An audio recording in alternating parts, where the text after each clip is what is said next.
You're the Peter Pan, right? Or the Robin Hood. Yeah, Robin Hood. I like Robin Hood because we take from the rich and we give to the poor. That's right. That's I'm sure Peter Pan would have done that, too. Peter Pan, yeah. I mean, he can fly and has magic. But he would have used it for good.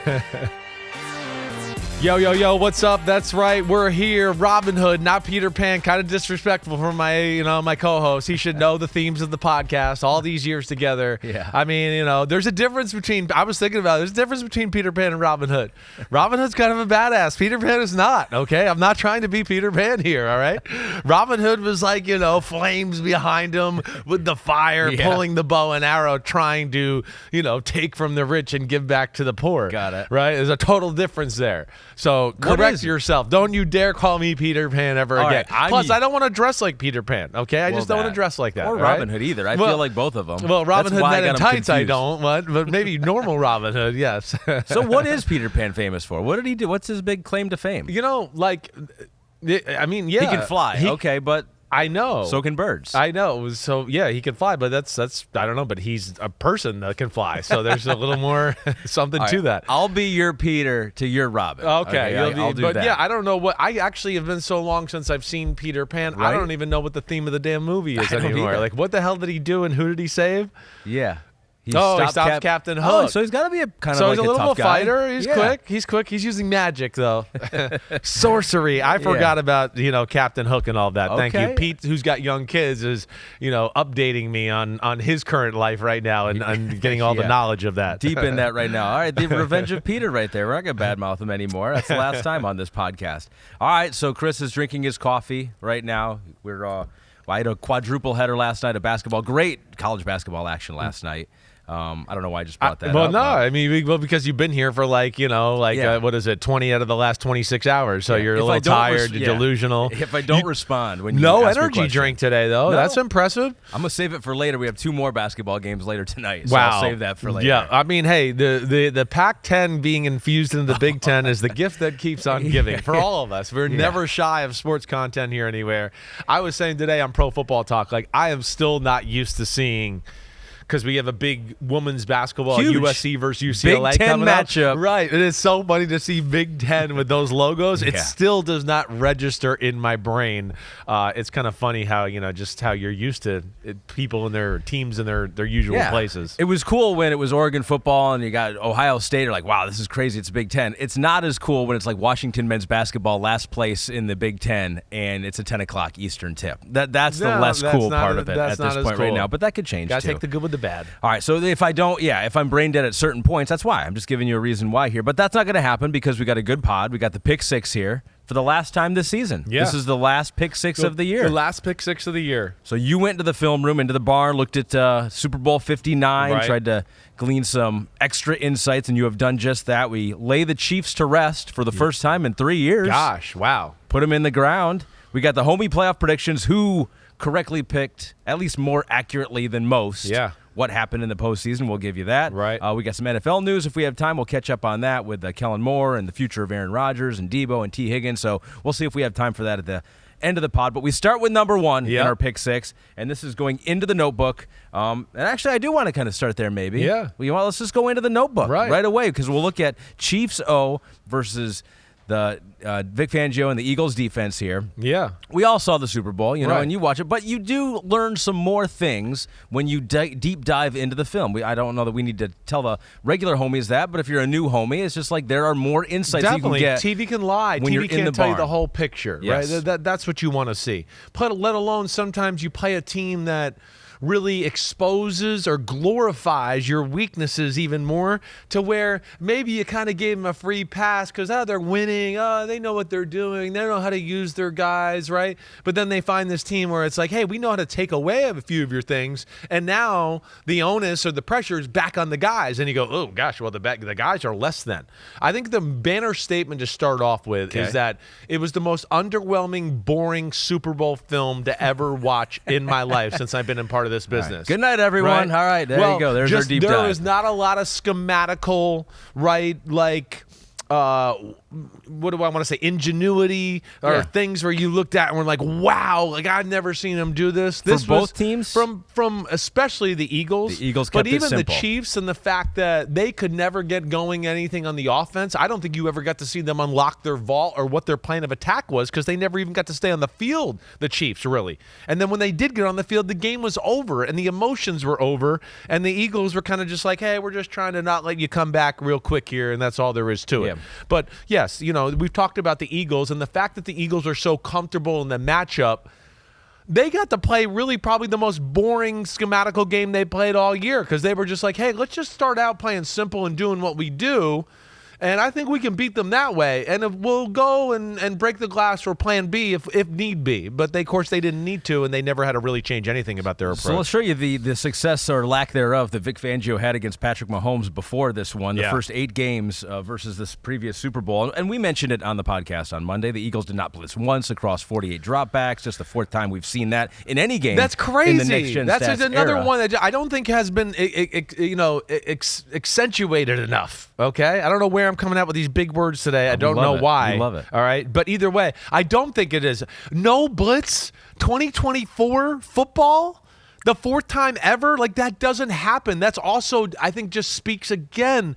And I know we said this on Monday, too, how comfortable the Eagles were with the talent and what the Chiefs do and going, nothing you guys do scares us, so we can play the same 2 defenses all game long. So they had to take something away, and they did that with their front 4 and being able to get pressure with just those guys and Jalen Carter, and it went too deep, and you mentioned all the names on Monday. Right. But let's go, if we can, guys, into the notebook for Chris Simms because he wrote quite legibly. I was able to read a majority of the notebook. I wasn't rushing. It was time. only one game, so I could take my time. I think that's the biggest thing there. So here it is. So take me inside, and I don't know if this is one of the big things you noticed from watching film that you may not have seen so much during the TV watch. We said it on Monday a little bit when you told me like some of the stats of the coverages, right? And of course, we I could glean a little from TV, but when you said there was like 60% quarters and no blitzes, what was the thing I told you? I said, well, when you tell me it was that coverage all game, that makes me think they were really worried about the middle of the field. Yeah. Well, this is one where all of that connecting dots, turning on the film, yes, it matched up perfectly.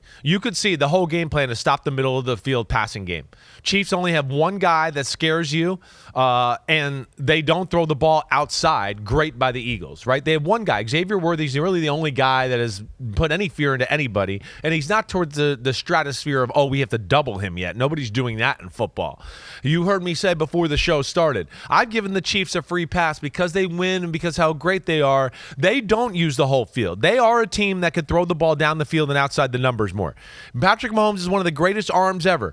It's really hard to go through a game, really, and ever find a consistent attack of deep out routes, comebacks, and all that. So I think they're not helping out in that area. Then there's also the personnel aspect that does not help it out either because they don't have a guy that's fast or has size, and those are the guys you usually want to throw outside to, right? Xavier Worthy is not the guy you always want to throw comebacks to because one little bump or whatever else, he's kind of now off, the rhythm of his route. Let alone he's not the kind of guy that's like, let me throw it on the sidelines and he'll box out a big DB and catch the ball, right? Like we see a T. Higgins or somebody else do. Mm-hmm. So it's not a part of their offense. And then you get into those guys that have a little more size that way, and then it becomes DeAndre Hopkins and Juju Smith-Schuster. And I know you saw this in my notes too.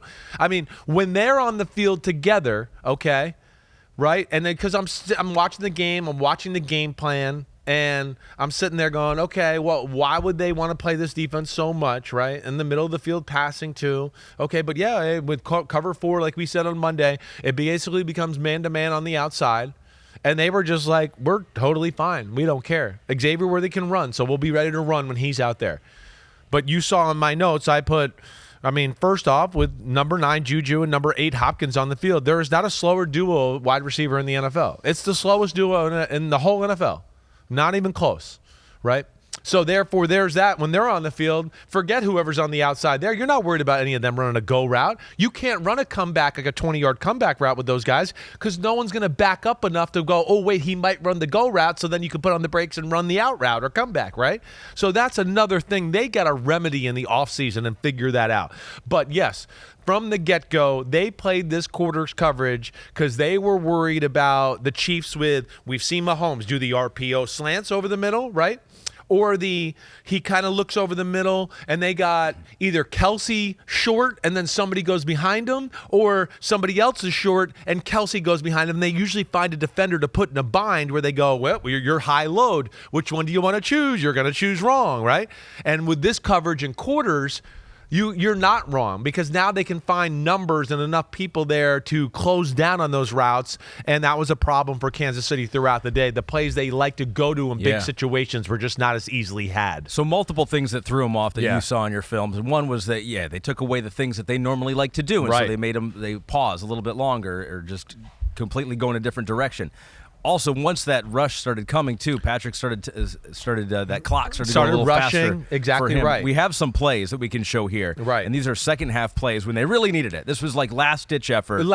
This is if it doesn't happen now, it's not happening. And let me just say this, because I've seen people get on Patrick Mahomes a little bit, and like what I really want to say is, are you crazy? Like, first off, he didn't play great. I get that. He didn't really have a chance to play great. I mean, this was total domination. It's not like I came away from this game going, oh, man, there was people open everywhere and he missed throws and all that. No, this was tough sledding. They were outmatched in a big way. And, okay, once he started to get under pressure, it snowballs like we talked about. And, yes, you need some help. And did he miss some throws? And could have Kelsey caught the ball? Sure. But, yes, he was under such pressure, too, that did he miss a play or two maybe because people were around him or his internal clock was off? Yeah, because everybody's would be. When you get the ball and it's set hut, and we used to like joke about this with Daniel Jones, right? Set hut, and it's literally like, oh my gosh, I need to duck and get ready. I can't even look down the field. It's hard to go the next play and just go, oh, well, I'll be fine on this play, so I'll just sit here all calm and cool and look down the field. Yeah, right. Yeah, right. So everything speeds up. And it starts, you're leading me right where I want to go, like, they didn't have many opportunities to make the game close or gain momentum. And when they did have opportunities, something always got f***ed up, right? The end of the first half, the Eagles finally blow a coverage. They mess up something. DeAndre Hopkins is wide open. Mahomes is running to his right. Now, Mahomes is going to go, well, I wish I would have thrown the ball a little bit better.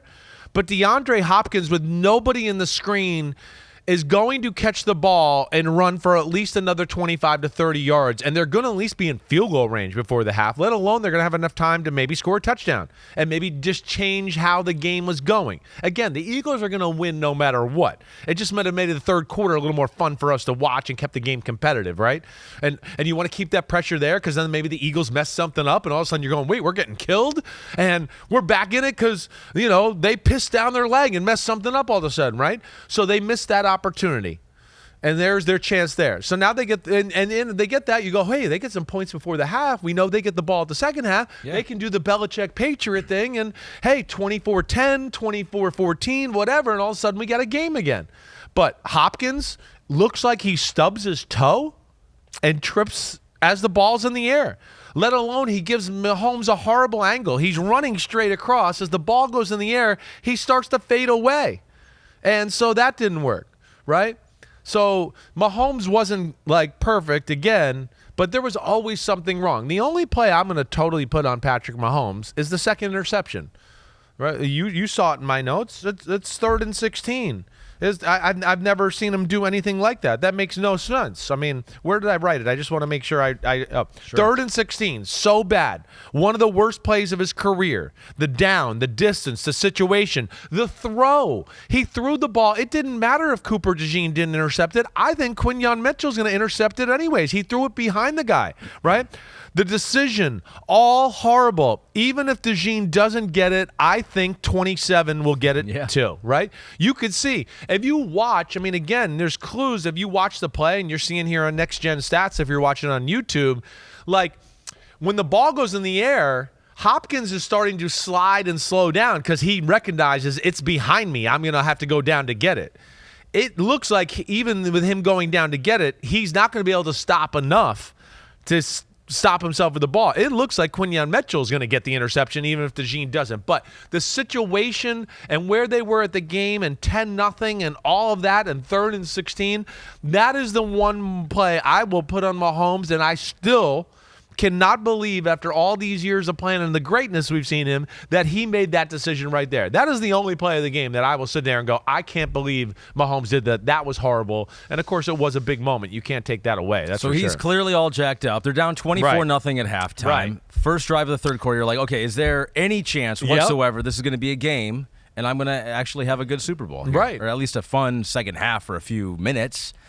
14-18, first drive of the second half, 1st and 10, so first play. What are we seeing here? We're going to get the screenshots of this play. Yep. Well, here's the big thing here, and this accentuates a few points. One, we're going to see quarters coverage from Philadelphia. You're going to see how the middle of the field is not there. Okay?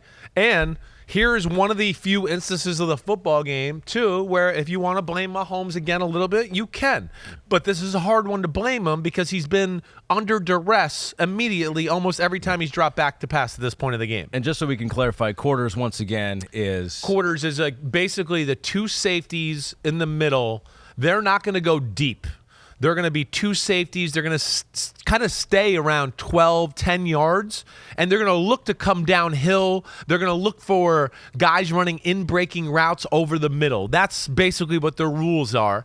And then, therefore, the guys on the outside become man-to-man. So you can find combinations to go, let me get Travis Kelce to sit in front of that safety and just keep him there, and then we can run a post over the top, right? Those are big in the West Coast offenses. We had alerts for that coverage in this, and this is going to be a play that shows that. So here's a play. Again, they're going to do everything we've already talked about. It's Kelce and I believe Juju, the two inside receivers to the top of the screen. On the very top is Hollywood Brown, but they're going to run a little over-under concept with Kelce and Juju, and the Eagles are like, we've been preparing this for 2 weeks, so we're all over this. You're not going to get this open. Okay, so let's see the next screenshot, okay? If you get a chance here, Pete. So now you see, look, they're trying to high-low him. So at first, the guy attacked the low guy, and he wanted to go to Kelce behind it, but Bond did a great job of, I attacked it, and then I stopped and flew back to kind of where you thought Kelce was going to be. So it wasn't there. And yeah, he could have maybe thrown the 4-yard game, but you could see Cooper DeJean is coming down. If he throws that ball to Juju right there, it's going to be bam as soon as he catches the ball. Maybe the ball pops in the air. My point here is, again, we've talked about they had some opportunities to make it fun for us to watch a little bit. Here's one, again, where if you want to blame Mahomes a little bit, I'll blame him, right? Here's the quarters coverage we talk about. Look how both safeties are coming down. You can see that, right? And Blankenship and C.J. Gardner-Johnson, their bodies are leaning that way. They're attacking downhill. They know it's Kelce on the crossing route. Let's stop that, right? But within that, look at the top of the screen. It's Hollywood Brown against Darius Slay, and Darius Slay's playing outside leverage, right? So the post route is there. And here the pocket is good. This is probably about the second time the whole game the pocket's good. And I think if they had had a little rhythm and momentum and he had success, I think this is something Mahomes sees and throws it for a big play.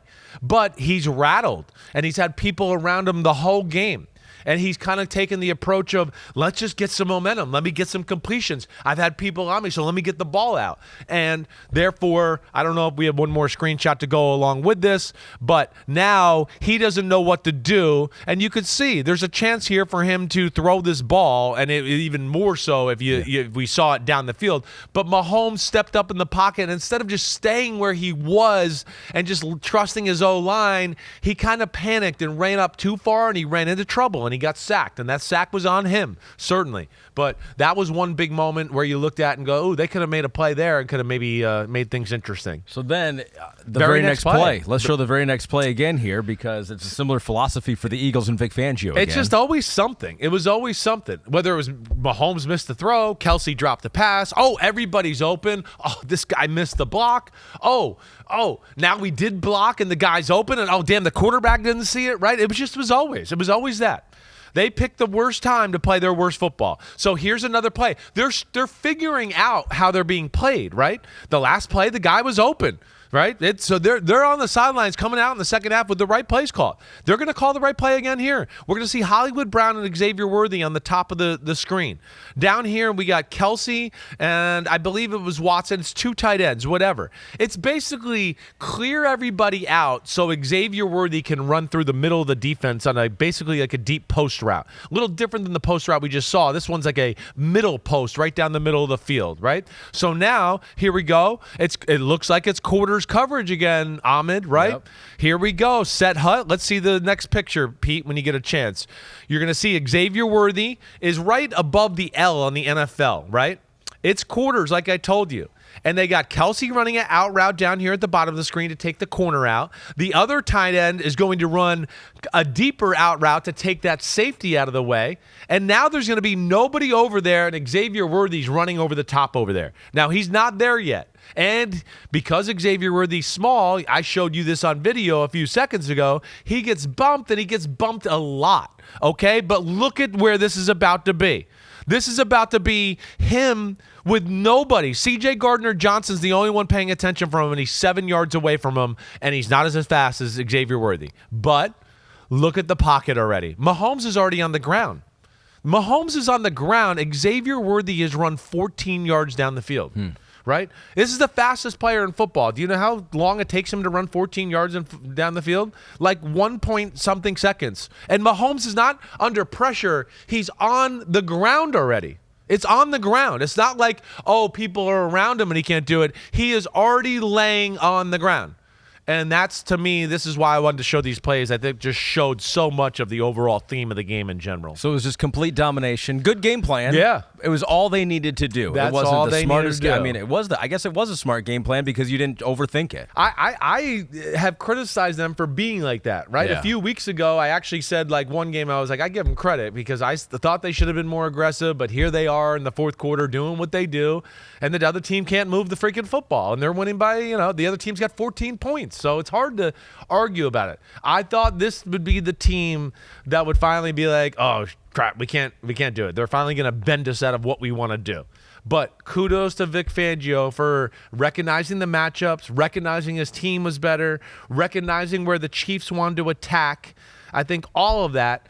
And I would think they had a plan B, right? If it started like, oh, man, Mahomes is 12 for 14 and he's tearing us up, I think they would have gone, wait, we got a whole different approach we're about to come out with now, right? But they didn't have to do that, and like you said, credit to him for sticking with it. So let me go. The homies have some questions for you, Cool. and so I think you'll be able to answer these after looking at the film. This one comes from Half Post Modern. Yeah. That says, what did the Chiefs coordinators see expect from the Eagles defense that they kept setting up 5-step drops for Mahomes? The quick pass worked against Buffalo and seemed to work early in the Super Bowl. Why were there so many deep routes? Yeah, I think that the quick routes were hard to come by, like we're talking about. Exactly. He threw a quick route early in the game. Kelsey dropped it.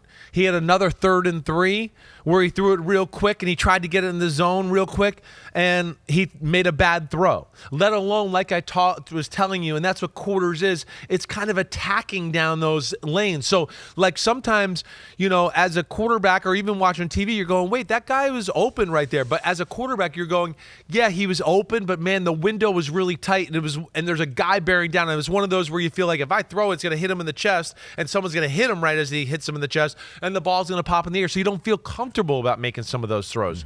Let alone, I think that there wasn't that many short throws open because of the quarters defense, and I would think Kansas City did not realize how talented the Eagles were. Like we talked about on Monday, a little bit like that NBA defense where you may like, hey, we think we can do this, we can do that, and then you get out in the field and you're like, holy crap, like they're fast, they're big.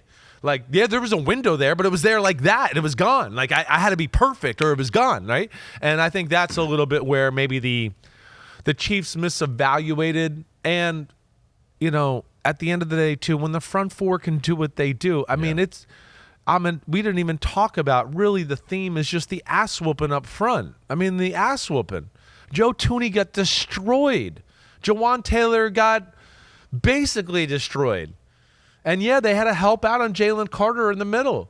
So that was an issue, but they were totally outmatched on the edge, let alone couldn't even think about running the football either. So let me ask you a couple questions on that. One from Nick Reevy that says, why did Mahomes stay in the pocket all game when it was obvious it was going to keep collapsing? Why didn't Reed have a plan B to get him out early in scrambling? Well, he did the sprint out on the interception. They did a sprint out one or two other times too. Okay. Mahomes, again, is one of the greatest we've ever seen it in the pocket and staying in the pocket and moving, or just getting out of danger and doing it that way. Let alone when teams play zone, he's been almost unstoppable. That's what I told you for the last month, right? He's been almost like, hey, he could see it so quick and boom, boom, boom, and it's out. Like Joe Burrow, like Brady, like Montana. He had that ability. But so I think that's where they went into it. And I don't think they thought they were just going to get run over at the tackle position to the way they were, all right? And nobody had run them over to this extent like this. Cam Ventura 617 along those lines says hindsight is 2020, but looking back on the game, would you have kicked Tooney inside? Easier said than done when he played so well at tackle leading up to the game. And who knows if Jesus Christ himself could have stopped that Philly front? But is it a fair second guess? It'd have been tough on Jesus. I agree. It's a tough matchup, right? Jalen Carter's a little bigger than him. Jesus got some special power now. You don't know. Probably right? at best a stalemate. But we're having funny. We're having fun. But either way, like I don't. The question, I totally get it. And I talked about this with Forio a lot last week in the lead up to the Super Bowl too, right? Maybe you leave Tooney in there so you do have a run game and that can actually, function at a high level. And maybe you leave Tooney in there because you can go, wait, Tooney can block Jalen Carter man-to-man and be okay. Mm-hmm. And then we can help out more on the other guys. But watching the game back, it didn't matter. It doesn't matter. There was going to be issues everywhere, no matter what. It doesn't matter. Oh, okay, you move Tooney there. Okay, so now the guy that's going to play left tackle, who they obviously felt was less than Joe Tooney at left tackle, we're going to put him there. I mean, they had plenty of plays where you heard me talk about it on Monday too. It's 7 guys on 4. There was help for everybody, and it still didn't matter. 6 guys on 4, didn't matter. Sack, boom, bomb, gone. There's nothing they can do. Chip in the end. Oh, we're gonna keep the guy in. We'll chip him back. You chip this guy. Didn't matter. Boom, boom, bam. They were there. It just didn't matter. They were not ready for this. They did not meet the Eagles' physical intensity. And the Eagles, I just think, you see this every now and then. That team that is super talented, like we always talked about, that I don't really think they played their best football until they started to feel the pressure of we have to start playing our best football. Mm-hmm. And it all came to the perfect spot, like it used to in the old days with the NFC teams, where all of a sudden it just would hit end of the year playoffs, and you're like, damn, this team's getting better. And then they get to the Super Bowl and the 49ers win 55-10, right? And you're like, damn, they played their best game in the Super Bowl. They peaked in the Super Bowl, and that's what it felt like for the Eagles. Jay Reed wants to know something. Jay Reed 54, Birds fan here. Chris, you are one of the few calling a big Eagles win. Best analyst in the game. I appreciate that. Pound to Thanks, buddy. Birds front 4 clearly told by Vic to collapse pocket with violence all game, which rushed Mahomes and got rid of scramble lanes. Why didn't more teams do this to the Chiefs this year? Yeah. Obviously, not most teams have the guys they have. That's really what it is, Jay. I mean, Jay, there's only a few teams in football that could pull it off, right? And to have the actual matchups across the board, have the corners on the outside where you can trust to be in those situations. The Eagles are a special team. I think it just goes back into our talk about their roster and how good they are. I think you saw, Houston in the divisional game. They did a decent amount of 4-man rush, and the Chiefs had issues there, certainly. There's no doubt about that. But this is an Eagles team that, you heard me say it all year. This is the best D-line in football. It's not really close. They're the best when you talk about D tackles, D ends, and then depth. Right? When Milton Williams is coming off the bench and he's going to be like a $25 million a year D tackle and he's your backup, that's when you know you're kind of good, right? And that's their special thing. It's a lot, again, like the Bucs had. The Bucs had that special front 4 back when they beat the Chiefs in the Super Bowl too. And it's just rare to have that type of, the Giants to beat Brady in Super Bowl 42. I mean, those type of fronts don't come around that often. And that's where I think as time goes by, and it might take another win for the Eagles for people to realize it's one of the greatest O-lines in the history of football, and it's definitely one of the best D-lines we've seen in recent history. They're built for years to come. They are. It seems like right now. Exactly we right. should go back and look at some of the games where they didn't get the pressures and didn't get the sacks and be like, what happened there? Either, everyone not playing or not playing. Other teams pose problems for I don't them even know if that they had to happened this worry year. I'm about. just saying that off the top of my head. I know. Right. It'd be interesting to see there. Yep. We got a question here from Legitimate CK that says, is Cooper DeJean going to cause teams to start evaluating nickel higher in the draft process? The way Coop takes away the quick game, tackles like a linebacker, handles the slot, surely valuable in the modern NFL. Yeah, I think that's already happened, right?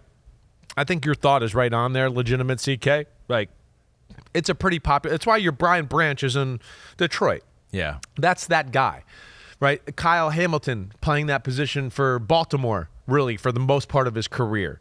It's that hybrid guy that everybody's looking for right now to go, wait, he can hold his own against receivers.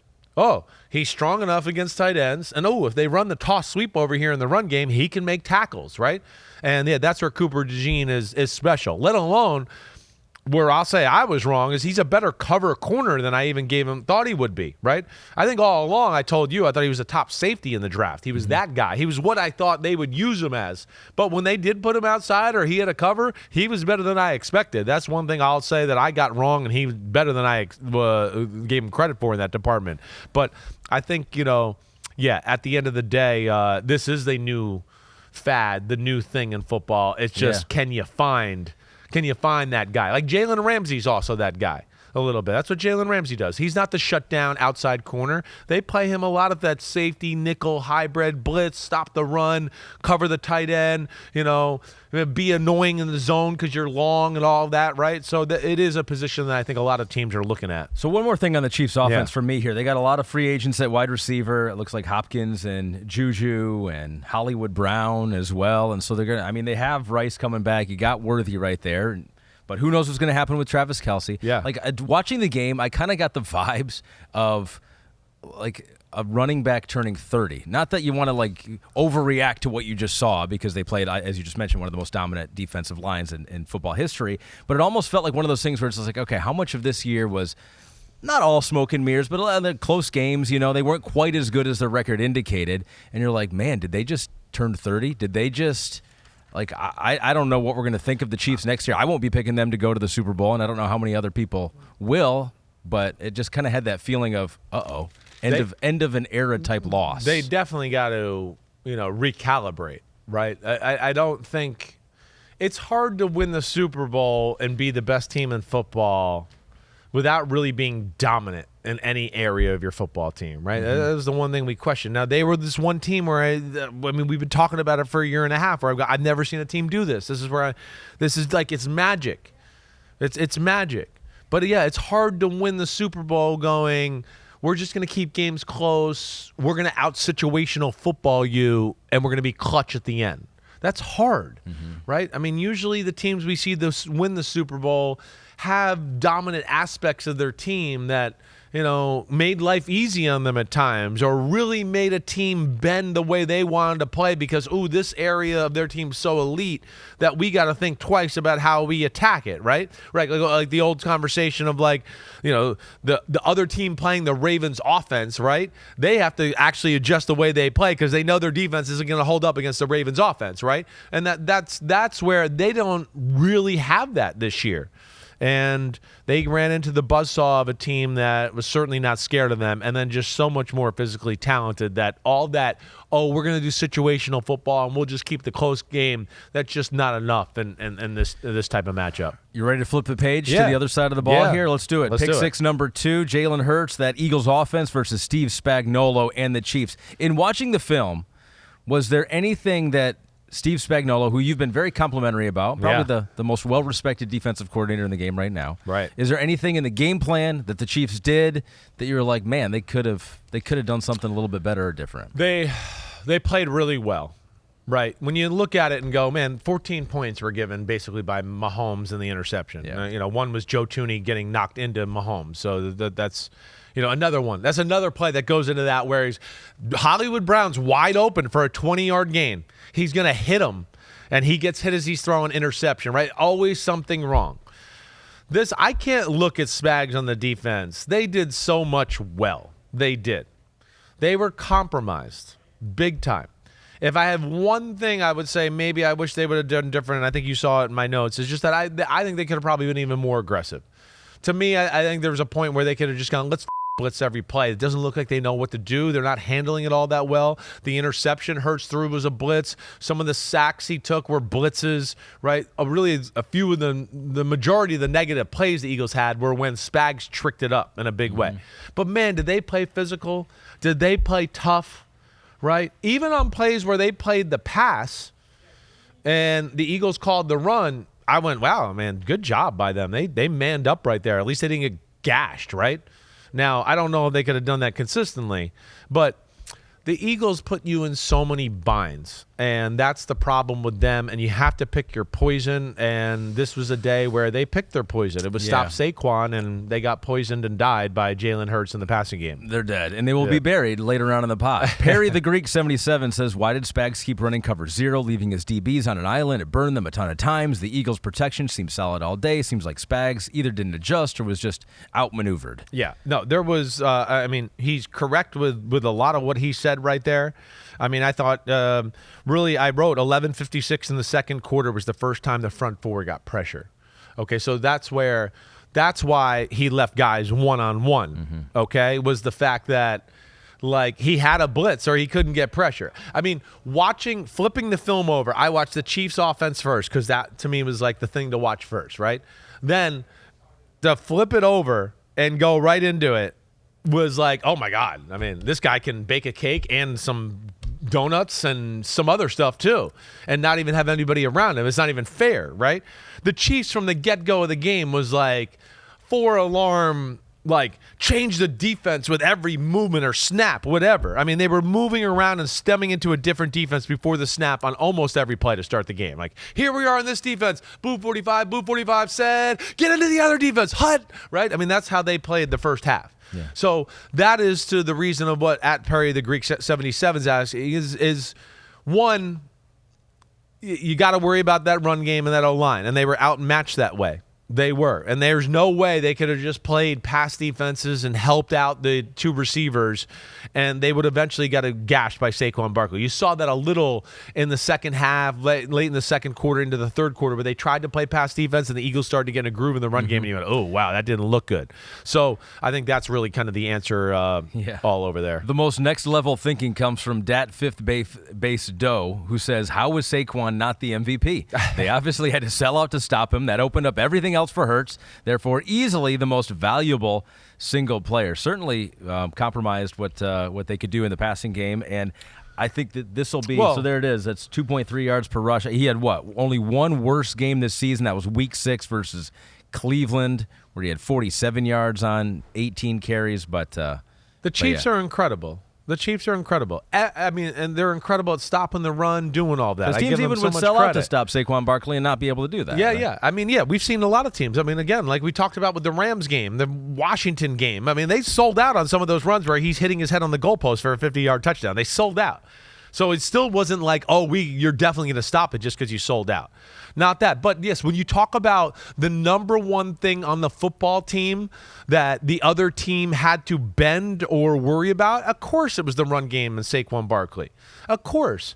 I mean, I'll lay on what I heard Bill Belichick say yesterday. Yeah, the difference in this Super Bowl and the last Super Bowl is Saquon Barkley. He put the Chiefs in such a bind in this football game that they were, like, having to play even crazier coverages and no safeties and blitzes and do stuff like that. So that's where, it's different. And that's where, as a whole, yeah, Jalen Hurts was the MVP. You certainly could have talked about the defensive guys and all of that. But because of Saquon Barkley in that running game, Jalen Hurts in the pass game are afforded, passing looks that nobody in football gets. Nobody.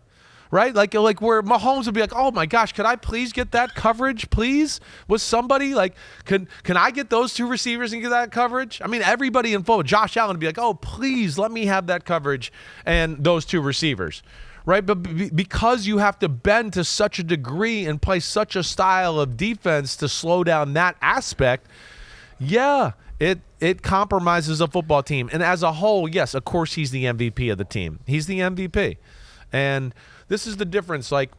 And this is where the Jalen Hurts fans get mad at me. There's nobody that gets to play the position of quarterback with more of the benefits of their team than Jalen Hurts. And I know this is going to sound negative to Jalen Hurts, but this is the truth, and this is why I'm here to be hired.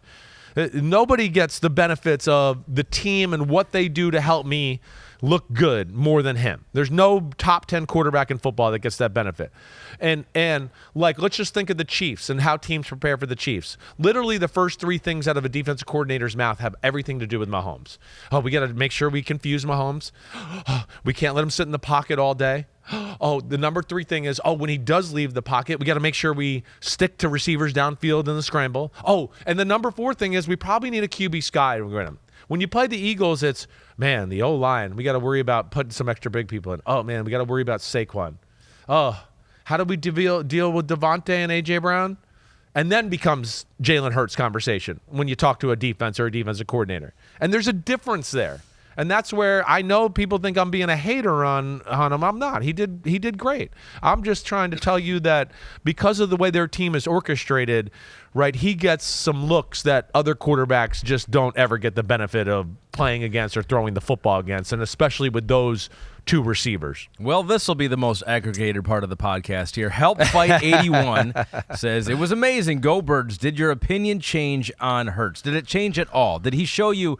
I mean, I know you and we're going to show a play here of some of the things where this offense makes it a little easier on the quarterback than maybe every other offense out there.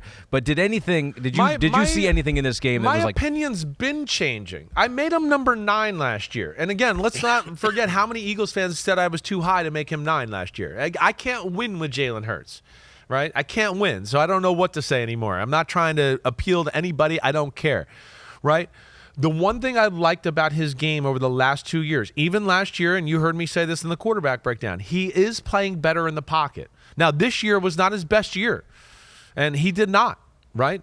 He had a lot of weeks where it was like they won, in spite of him or with the lack of a passing game, okay? So, and I know the running game was the number one thing, but as I've joked around about it, they weren't like, hey, let's keep the game close and make sure he throws for 105 yards, right? So that's but like seeing the field, hitting throws that are supposed to be hit on a consistent basis, I think all of that's gotten better since the last Eagles-Chiefs Super Bowl. Sure. But is it perfect? No. Could it be better? Yes. And it's about what's there to be had on the field like we always talk about. And there's still a number of plays where you come away going, well, that should have been or could have been better, and it's not. So let's show one of those plays. It was the first drop back of the game. And so this just illustrates what kind of a bind this Eagles team puts defenses in, and a creative defensive coordinator like Steve Spagnuolo. Right. Like, no matter what you do, you're going to have issues. They're trying to put 7 men in the box and make it look like it's a single safety defense, and at the snap, they're going to all back out and try to get into cover 2, right? That's what they're going to try to do. But also within keeping the linebackers in the box the whole time, because they're afraid, even though they have the numbers advantage, they know it's the Eagles, and they're like, shit, we've seen everybody have the numbers advantage on them, and they still run for 200 yards a game, right? So, okay, here he is, and now he's got the 2 receivers at the top to the right. A.J. Brown's at top. Devontae Smith is in the slot. He's going to have what you call, like, the outside guy's going to run the under route, like 5 yards, and just come directly in right down the line of scrimmage. And then the slot guy's going to run like a 12 to 15-yard out route, okay? And this is, again, you see this a lot at times. Go to the next clip now, Pete. So you read it, the under guy, A.J. Brown up top, right? Trent McDuffie's on him. As you can see, because they bailed out and played cover 2, right, the linebacker's trying to get out there in the zone area. And that's, first off, Devontae Smith with him in the same zone area is not good. Also, because they're in the bind of what the Eagles do, Justin Reed was down there to make it look like man-to-man, and we're going to stop the run. Now he's trying to run back, right, and get into his cover 2 spot as Jalen Hurts has the ball. Now, like, this is as easy as it gets. It's look at A.J. Brown. Oh, McDuffie's on him. Now look at the guy that goes over the top of him. Against this coverage, it'll be wide open. And there's Devontae Smith. And if he throws this ball to Devontae Smith, he's going to catch the ball and run up the sideline, and who knows what's going to happen. And the pocket's perfect. But instead, we don't throw it. We scramble outside the pocket. Fake. We do pump fake. We pump AJ fake Brown. it. We pump fake AJ Brown. We scramble outside the pocket. We run, and we get like a 6-yard gain to Devontae Smith on the sideline. And everybody goes, "Oh, good play by Jalen Hurts." And again, I'm just not that. It's like, again, it's good. You got positive yards, but I'm just saying there's a lot of plays like this where people are passed up that are wide open. And I'm saying because they're so good and teams are so compromised, it doesn't matter most of the time with them. And it would matter for other quarterbacks. That's all I'm trying to say. That's all there is to it. But like, yeah, there's this throw. There's a few other plays where, again, it just shows you. It's like you heard me say before the show. You could put A.J. Brown and Devontae Smith on the Kansas City Chiefs, right? And Mahomes would go, that's awesome, but they wouldn't be able to put him in the bind. The Eagles still do, right? Because, again, it all goes back to Saquon in the run game, and that's the point we're trying to make. And the fact that they are so elite in that area, it made the Chiefs have to do things that were just totally tough on them, and, Jalen Hurts tore them up. I mean, I don't even know what else to say. I mean, you have complimented their skill level on both sides of the ball here. They're great. They did all the right things, right? They made, like, proper adjustments. They were patient with the run to keep the Chiefs in some crazy defenses that, again, when we showed the spray chart on Monday, what does it do? One-on-one throws on the outside, right? So here it is. It's back shoulders. It's go routes. It's jump balls, right? The Jahan Dotson play that got them down to the 1-yard line on the first drive to make it 7-0. You know what they did? They faked that under route you saw A.J. Brown because they run that a lot. So they were like, hey, let's make it look like we're going to do it again. You kind of act like you're about to go under and then take off. And the Chiefs guy jumped inside because he's like, wait, they've already run that play once or twice already. Let me jump under it and cut it off. And then he takes off. So they had all the right moves. And they were very smart about their approach. And then where Jalen Hurts was great was he didn't miss any of those throws or those opportunities he had. He put the ball in the money in every moment he needed to, and then even in a few moments where you went, nobody's open, or they did something good on the defensive side of the ball, again, it goes always back to the theme of the other side with the Chiefs again. Then they didn't have an answer for Jalen Hurts scrambling or doing something that way, and he had a great sense of that, and that's why he won the MVP at the end of the day. The way they were playing at the end of the year, I mean, it's always like, oh, the league will catch up. The league will catch on to what you guys do. Watch out. Is there anything outside of injury that really, in your mind, would have slowed down this Eagles team this year? And like looking ahead to next year, I'm like, I can't see a situation where you're going to be more impressed with the team, what they can do on both sides of the ball next year than the Philadelphia Eagles. I feel like this is only going to be the start of it now. Because now you've won, you're off the schneid, the monkey's off your back, there's no pressure, right?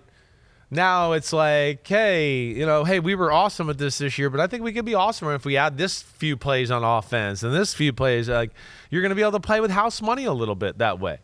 Let alone we know they kind of make the right moves on the front office. So, yeah, I don't think they're going anywhere. I don't think we're going to see like a collapse or anything. I think if anything, it's going to be more like, hey, we're great. If we just stick together like we did this year, don't act like we did in 2023, we're going to be tough to beat whoever it is, right? And they're a special team. And yes, like your Lions, I don't think they're going anywhere anytime soon. The biggest thing they have to deal with is coaches leaving town and you have fourth OC in 4 years and dealing with stuff like that. That's the biggest pain in the ass when you start to become a consistent, great winner, is the damn head coach always has to think about, who's this guy's going to be on the radar for a new job next year. Who's going to come up after him? Oh, this guy's going to be on the radar next year to come up for the next job. Who's going to be after him, right? And that's the problems you start to face when you're really successful in the NFL. It really does just make it more mind-boggling what happened at the end of last year. Yeah. With the Eagles. Like, how in the world did that happen? It really is. Such an anomaly it's at this point. Amazing. It's amazing. It's amazing, but I also think it shows, too, like, it doesn't matter how good the Jimmies or the Joes are. If the team doesn't believe in the coaches and what's being done by the coordinators, which is what really happened last year, let alone maybe a few personal battles in the locker room, that's where I think it just exploded. This year they got the coordinators right, and they stuck together through some tough times early in the year, and then they just went on to whoop everybody's ass from there. All right, is there anything else in your final notebook of the 2024 season? I don't think so. I think it's all And he one more thing. Done. Columbo's still on Peacock. Hey, the post route to Smith to win the game to make it 34-0 was incredible. Again, that was another play where you just saw the Chiefs had to sell out, but like Hurts didn't miss any of those throws throughout the day.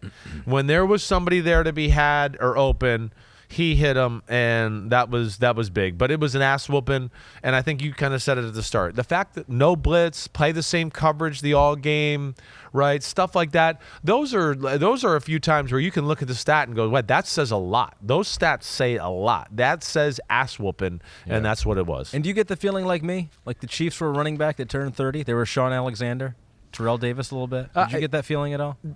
Well, yeah, I get it. They're like, you're saying what? Like it's like they need to redo some things on the team. Like it's getting old. It's getting stale. Kind of. Yeah, like I think they're definitely going to have to find some new pieces. They're a young football team still. But I think some of their difference-making positions, they got to find some real difference makers there. And I don't know if they have that right now. And, again, that's like what we talked about a lot going into this. This team wasn't as good as the Eagles team. I mean, as good as the Chiefs team that beat the Eagles first time around, and this Eagles team was better. Yeah. And, I think that showed. All right, we close the notebook on 2024. Pour one out for Chris's cursive writing. And until draft time. Misspelling of the word draft there. Draft time, I'm breaking out the iPad cursive writing on there. Oh, you're going to do that? I'm going to break it out. I was wondering about that because you said for Christmas. I thought about it the other day to do it, but I don't have it set up yet, and I just got to tinker with it a little bit more. It'll take some getting used to. Yeah. Don't give up on it right away. Push through that initial, Okay. I don't like this as much as the paper. Yeah. Because I think it'll be great. I will. think it'll be awesome. Yep. I cannot wait for that. Yeah. We got to take a break. When we come back, we got the Requiem for the Chiefs. We put them in the ground. We also have shout-outs to the homies for their correct predictions in the playoffs. All that's coming up next.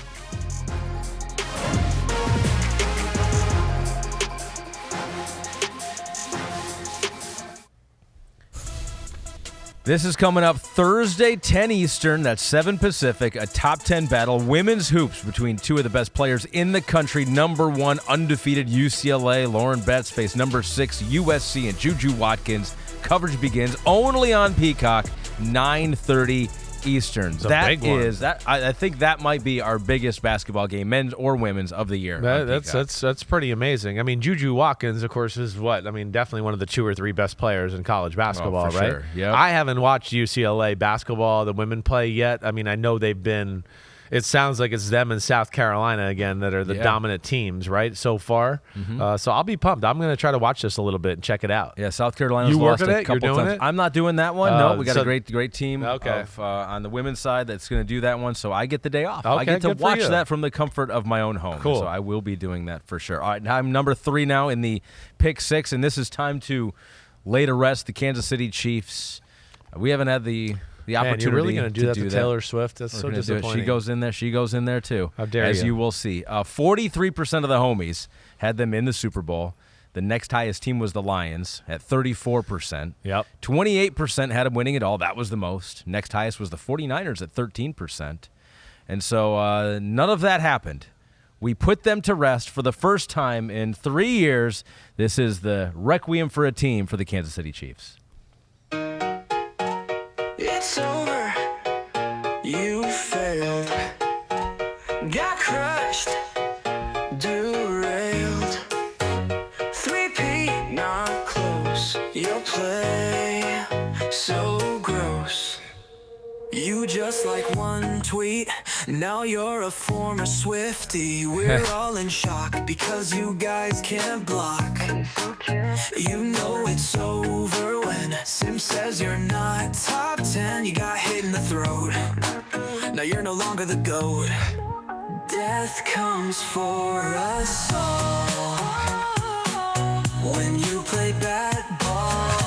Death comes for us all when you play bad ball. The dynasty, we just saw you dynasty. Oh, That was it. It's well over. Done. They're dead. Well done. That was They good. have died. That was a good one. Good logo. They actually know who the Chiefs are in AI. Yeah, AI can handle one logo. One you start logo, throwing they're good. 3 or 4 in there, they're like, this is too much for us. But yeah, we got Travis Kelce, who said he's going to take some time, right? He did Yeah. say that. So Yeah. I wouldn't be shocked if we saw him walk away. Well, when you said that, because I was like, well, he did say at the media days that he was going to come back next year. You were like, well, you don't want to make it a story. And so that's exactly what you would say. And I was like, oh, he's that's a good smart point. enough to do that, right? And no, like you can't make this a distraction this week. That this might be my last game, and that all the focus is on that, right? So he said, right, and it's not a money thing with him, right? It's that's out the door with the amount of money he's making off the field. So it's not like, oh, let me sit around and make sure I collect that last year of my contract. It's just going to be about, does he physically feel like he wants to do it? Does he mentally want to do it? We'll see where it goes. But not shocked by this. And I think I told you last week, I had heard that this is definitely on the radar. Well, it's such a grind, too. And like the mentality, it's just like, all right, you win one Super Bowl. It's a grind to get to the top of the mountain again. Then you do that, right? And it's a grind to get to the top. You get there once again, and now it's almost just like, all right, are we starting it over again? It just feels like a new beginning, and it's time for a new beginning with the Chiefs. I know.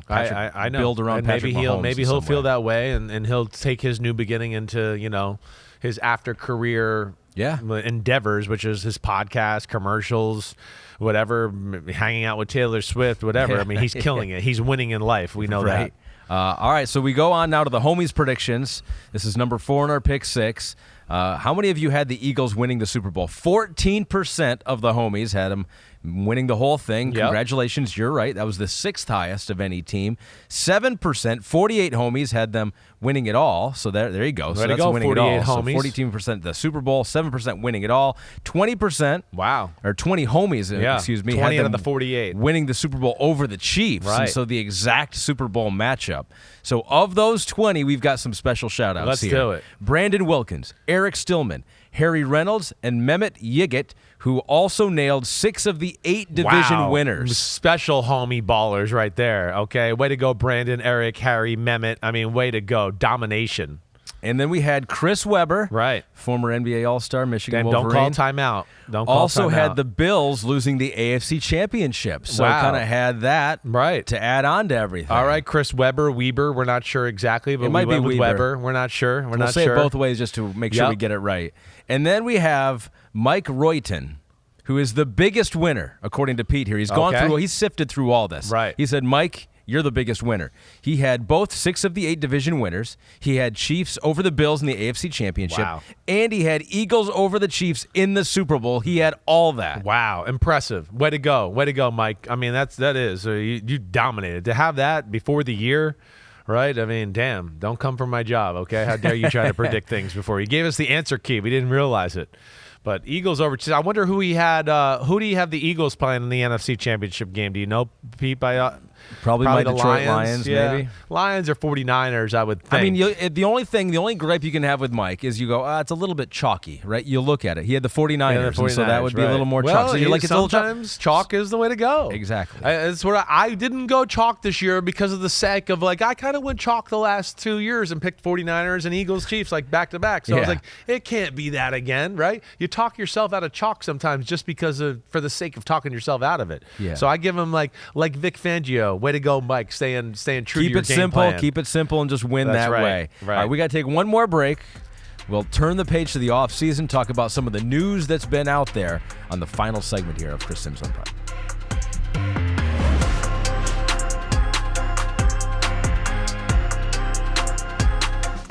Welcome back to Chris Simms Unbuttoned, brought to you by nobody, but soon to be an energy drink. Why not?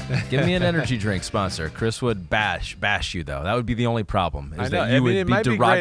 be great advertisement. You'd be like, you'd say, it's great. Look at what it's doing for me. And I'll be like, it's horrible. But nonetheless, we'll be getting the product name out there. Generally, they don't like that, I feel like. They don't want you to say that the sponsor of the show is a horrible product. But who knows? We've done a lot of weird things on this podcast, so maybe that would work too. Right. Let's do some of the news that I know you have hit with Mike on PFT, but we'll do it here for the unbuttoned audience. Here, some of your headlines on some of these stories. The Saints made it official. They waited for Kellen Moore to be done with his job, and he finally finished his job. It's like, how much time you got to give them? 2 weeks, 3 weeks? Just tell them you want out right now. He finished the job with a Super Bowl in New Orleans. Could say right there. So what do you think? What do you think of this move by the Saints? Well, it's kind of like, duh. We knew it was happening. Yeah. I think it's really kind of felt like 2 weeks, maybe more, kind of had this like, Kellen Moore's going to end up being the New Orleans Saints head coach. Right? I think there's some potential here, certainly. right? He's going in, of course, as hot as you could go, coming off the Super Bowl in the stadium that you're going to coach for, right? And your quarterback won the MVP. So, like, stock resume is as high as it could go. Chris Simms, overall excitement, I'm not like, wow, okay? Like, there's a lot I like about Kellen Moore. You've heard me talk about it in depth. I mean, the meat and potatoes of his offense, I do like, right? Do I want to say more? Is there a wow factor? No, there's not. That's what I want to see more of. Again, it was in Dallas, did some good things, right? But they obviously had enough, and Mike McCarthy let him go. He goes to the Chargers, right? Doesn't go all that well there. Goes here to Philadelphia. We know they ran the ball. We questioned about their pass game and Jalen Hurts a lot of weeks this year. Let's not forget that, okay? Let alone we questioned it in the wild card game and the divisional round. And then we got to the championship game and where we are in the Super Bowl right now, and it's like all questions are off the board and he's hot and he's the guy, right? And I would just say, like, I don't think we ever went through a period at any point where we just were like, oh man, Kellen Moore's offense. Oh wow. Defenses are having a hard time defending it and all of that. And now maybe there's more to be untapped here. Maybe. And I know everybody's looking for the young offensive genius and all that, but I guess I'm just one to go like, I like it, but I'm not like in awe of it. I'm not like, wow. There is potential, but is there more I'd like to see from Kellen Moore? That to make me think he's one of the top tier play callers in football? Yeah, of course there is. Yes. I mean, it's really definitely name recognition for him. You're on the Dallas Cowboys staff, and you're going to be recognized. You are on the Super Bowl winning team. You're going to be recognized. Right. It seems like a little bit more of that. Like, I don't even know his personality. I don't know what his personality is that's like. That's what I'm saying. It's not a real strong personality. A lot of people, I think, are looked that way. And again, I'm throwing stuff out too that I think just the general public and even the NFL people, right? Is he strong enough to handle men? Right? That's definitely a thing. He looks like he's a little baby-faced kid still, right? And I'm not trying to be disrespectful. Yeah. It's a good thing that he looks like that, because probably when he's 50, he's going to look like he's 38, right? That's he may great. be 50 right now. But those are things that I think people around the NFL are certainly questioning. And then, of course, the resume like we're talking about. Wait, it was a disaster of the year with the Chargers. The year before that wasn't great on offense with the Cowboys. It was good, don't get me wrong, but Mike McCarthy wanted to make a change.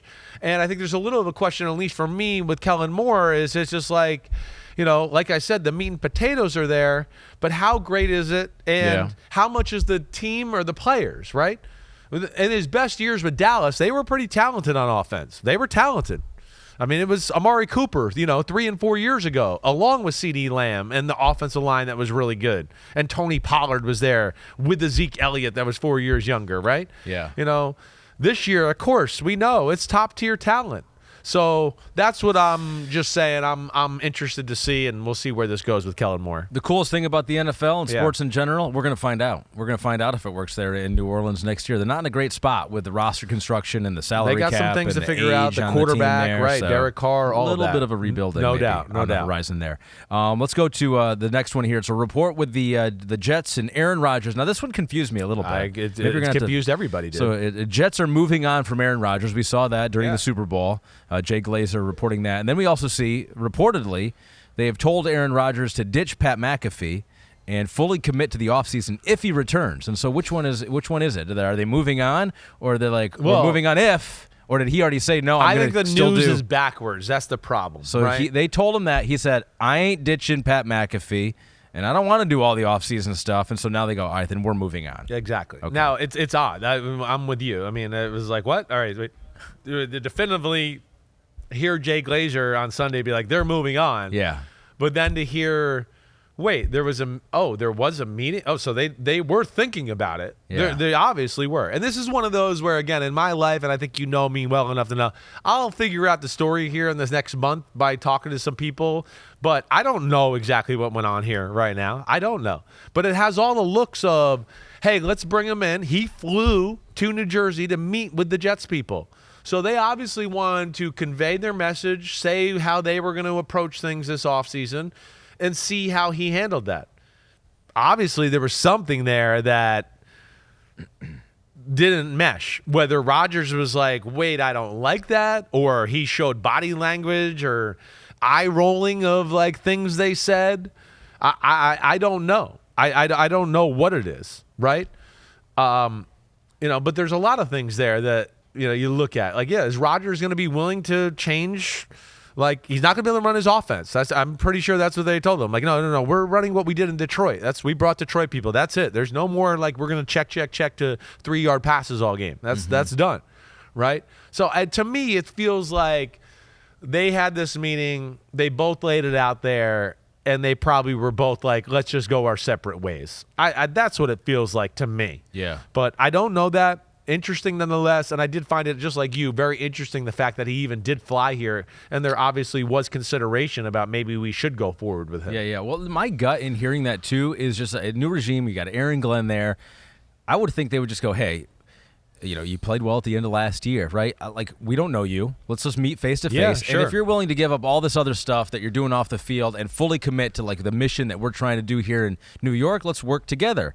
And it's just probably that became apparent that was not going to be Florio said happen. some interesting things there. He thinks Rodgers has been needling them for a while to just kind of put the onus on them to be like, hey, we're moving on. Whether he's kind of made fun of the owner, big pharma. Yeah. I hope the teenagers don't cut me, stuff like that, right? To where, like, I don't disagree with Florio. It feels like he was kind of egging them on to, and he just didn't want to be blamed for the separation. And that's kind of the way it feels here. So we'll see where he goes. We'll see. Again, I think the other aspect of this, and this is why the Jets had this conversation, is there's a lot that comes with Rodgers right now. It's a lot. And not every team's going to want to deal with it. In fact, most teams aren't going to. It's going to be about what actual teams do want to deal with it. Is going to be the big question. Let's talk about those teams here. We've got Pittsburgh has been rumored out there. They're always looking for it makes sense. Aging quarterback. Like, I won't say that's wrong there. I mean, there's logic to that one there. Okay. You got the Raiders. Like, there's no way he's going to want to go be a part of the Raiders right now. Hey, last year of my career, who's the guy on offense that's going to help me out? Who is it? Brock Bowers. Oh, okay, just him. You're right. But like, that's it. Yeah. I just don't think that's where he's like, oh yeah, they're close, and yeah, he wants to go out and play against Patrick Mahomes and lose to him twice a year so everybody can go, hey, you're even worse than we thought. You can't beat Mahomes either. You're 0-4 in the AFC West against Mahomes, right? So, like, there's no way he's going to go deal with that situation. 49ers? I don't think so, unless like total contract negotiation dysfunction happens with Brock Purdy and company, but I don't see that happening. Here's the landing Vikings, spots by no. DraftKings. No way with the Vikings. Colts, interesting thought. That would totally undermine Anthony Richardson, though, and I don't think they want to do that. But that's interesting. I think the other ones you can look at there, like, I don't think the Steelers are a bad idea. I don't think, like, the Titans are at the bottom of this list. Again, he's not going to want to go to the Titans, the Giants, and go, let me be a part of the worst teams in football to end my career and just get totally killed, right? The one at the bottom there, though. Who was at the bottom? Who was at the bottom there? Show that again. Oh, the Browns. The Browns is one that semi makes sense to me. I mean, again, they're not that far off. They have some good things about their team. Their O-line is okay. I mean, that might be one if you wanted, like, you got some extra change in the couch cushions like that. The Browns might be one. But I feel like the Steelers are the one that I think makes the most sense. I don't know if it makes sense for them, but I think altogether you connect the dots, it has a little And from sense. what you saw from Aaron Rodgers at the end of the year, he could still distractions, throw it. off-field stuff aside, He could still throw it, man. He could still do that. The question is, when the games are intense and tough, can he hang in the pocket and still throw it? Those are the big questions. All right, Pete is saying we have to wrap up now. We gotta go. We gotta go. We gotta go. We're about to get we kicked didn't out hit our Deebo. spot. We didn't hit the Bengals, but that's okay. Hey, Deebo, we're not shocked by that. We could hit this real quick as we go out the door. Deebo, I felt like this has been, coming for quite some time, and it almost feels like Deebo tried to get out in front of this before the 49ers did, and he was like, wait, I think you guys might trade me. Hey, I want to be traded this year. Either way, it'd be interesting to see what the value is for him. He's a physical receiver who's definitely not played his best football the last 2 years, and anybody that turns on the film like we've talked about so much is going to go, man, Deebo doesn't get open against man-to-man all that often. So I'll be interested there. T. Higgins, real quick, is a baller, is a number one receiver. I don't think the Bengals can keep him and Jamar Chase alone. I think somebody will pay T. Higgins big money, and that'll end all discussions. We will have that news on a free agency pod. Who knows? It might be live. later on. Yeah, I think we were planning on doing that. But for now, it is goodbye. And next week, I will be in the Caribbean. So you enjoy your college basketball and stuff like that, okay? I'll be nice and warm. I'll send you a few pictures of me in the sand, okay? Yeah. But going to get a little break with the family, get away for a few days, and then we will post some of our pods and our audio pods of interviews, the best interviews we had from Super Bowl week. Yep. I'm sorry you won't be a part of those. You ditched me after one day, so they'll have to listen to Mike Florio. The homies will have to listen to Florio and me. But we had so many great interviews, so many good laughs. I hope everybody can enjoy that. February 24th, we will be back, and then you know what it'll be. It'll be here we go. Free agency, combine, draft. Chris Simms watching film every minute of his life. So enjoy that Caribbean vacation. I definitely will. Need it. Thank you. Lots of drinky, lots of smoky. Everybody be good out there. Again, we'll see you Monday, February 24th. I hope everybody enjoys a little time off from football. I know I'm not gonna, but maybe try to do something else. Ahmed, you the man as always. You're the best. I appreciate it. All right, everybody, be good. We'll see you on the 24th. Peace out, homies. Clap it up. Clap it up.